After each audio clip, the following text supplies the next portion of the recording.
कैसे हो dear stenographers. अभी कुछ दिन पहले रिसेंटली दिल्ली हाई कोर्ट के जो चीफ जस्टिस हैं श्री मनमोहन जी, उन्होंने एक हाइब्रिड कोर्ट रूम का उद्घाटन किया है। कहाँ पे? 30 हजारी कोर्ट में। इस हाइब्रिड कोर्ट रूम में जो मेन अट्रैक्शन रहा वो रहा एक सॉफ्टवेयर जिसको इंट्रोड्यूस किया गया है। सॉफ्टवेयर का काम क्या रहेगा वहां पे टू द पॉइंट में आप लोगों को बताऊं तो जज से डिक्टेशन लेना, यानी कि जज ऑर्डर बोलेंगे और सॉफ्टवेयर उसको टाइप कर देगा।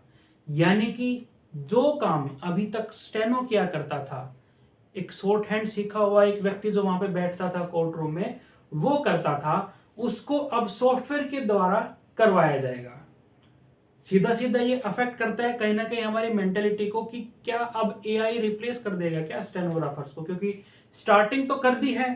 और इसके साथ में मैं आप लोगों को बता दूं लगभग 600 प्लस डिस्ट्रिक्ट कोर्ट्स हैं जिसमें ये चीजें रिसेंटली लाई जाएंगी, है ना। अभी आप इसको पायलट प्रोजेक्ट मान के चल सकते हो, है ना, टेस्टिंग फेज में है। बट आने वाले टाइम में चीफ जस्टिस ने क्लियर किया है कि लगभग 600 प्लस डिस्ट्रिक्ट कोर्ट्स हैं जिनमें ये सॉफ्टवेयर इंट्रोड्यूस करवाया जाएगा।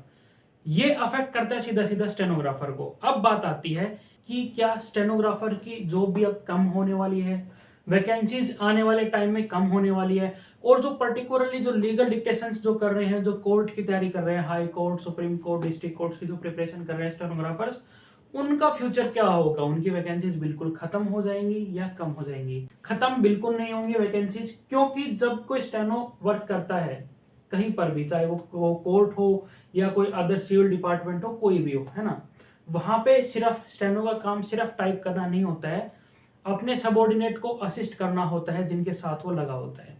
अब कोर्ट में भी ऐसा होता है कि स्टेनो जो होता है वो सिर्फ टाइपिस्ट नहीं होता है कि जो ऑर्डर दिया गया उसको टाइप किया या कहीं पे कोई विटनेस का बयान लिया गया उसको टाइप किया, सिर्फ ये काम नहीं होता है। वहां पे जो भी कोई जज होता है, सीनियर अथॉरिटी होती है, उसके असिस्टेंट के रूप में भी वर्क करना होता है स्टेनो को। तो ये दो चीजें होती है। अब एआई को इंट्रोड्यूस किया गया है टाइप करने के लिए, लेकिन उसके अलावा जो भी काम होते हैं, ऑफिशियल वर्क होते हैं, हर काम एआई नहीं कर सकता स्टेनो का। सिर्फ टाइप करना नहीं होता स्टेनो का काम, अदर चीजें भी होती है। दूसरी चीज ये है कि अभी एआई जो है वो टेस्टिंग फेज में है, जो गवर्नमेंट अथॉरिटीज के अंडर है अभी वो टेस्टिंग फेज में है। तो इसमें एक प्रूफ रीडिंग की जरूर अभी नीड होगी, जहां कहीं भी एआई लगाया जाएगा कुछ टाइम के लिए, आने वाले कुछ टाइम के लिए, कि प्रूफ रीडर की जरूर नीड होगी वहां पे। जो ऑर्डर्स वगैरह जो टाइप किए जाते हैं, जो बयान वगैरह अगर किसी का लिया गया है, वो चीजें टाइप हुई हैं एआई के द्वारा, तो उनमें प्रूफ रीडिंग की जरूर जरूर नीड होगी यहाँ पे। वहां पे भी स्टेनो का काम आएगा। बट हाँ, ये जरूर है कि जो काम 2 स्टेनो कर सकते थे, 3 स्टेनो कर सकते थे, उस एफिशिएंसी में वहां पे 1 कर देगा। ठीक है, ये है कि कम हो सकती है वैकेंसीज बट खत्म नहीं होंगी। स्टेनो को आप सिर्फ ये मत लेके चलिएगा कि सिर्फ टाइपिस्ट होता है, टाइपिंग के लिए एआई ले आए तो स्टेनो को रिप्लेस कर देगा, है ना, क्योंकि ये बहुत ज्यादा फियर होता है जब भी हम कभी ऐसी खबर सुनते हैं कि जो स्टेनो का काम था वो अब कंप्यूटर के द्वारा किया जा रहा है।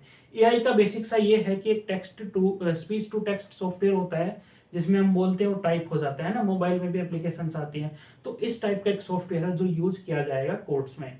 बट हाँ, ये श्योर है कि आने वाले कुछ सालों में अगर पर्टिकुलरली अभी कोर्ट में इंट्रोड्यूस किया गया है तो कोर्ट की वैकेंसीज पे थोड़ा बहुत मिनिमल सा अफेक्ट पड़ सकता है, बट ज्यादा ऐसा कुछ नहीं होगा। नेग्लिजिबल सा अफेक्ट आप मान के चल सकते हो। ऐसा कुछ नहीं होगा कि आप लोगों को अपनी स्ट्रीम चेंज करनी पड़े, प्रिपरेशन कर रहे हो वो चेंज करनी पड़े, ऐसा कुछ नहीं है। रिलैक्स रहिएगा। अदर सिविल डिपार्टमेंट में किसी में नहीं आई है ये चीज, सिर्फ दिल्ली कोर्ट में इंट्रोड्यूस की गई है। आने वाले टाइम में अदर डिस्ट्रिक्ट कोर्ट्स हैं, लगभग 600 प्लस कोर्ट्स हैं जिनमें ये बनाए जाएंगे। हाइब्रिड कोर्ट रूम इनको बोला गया है।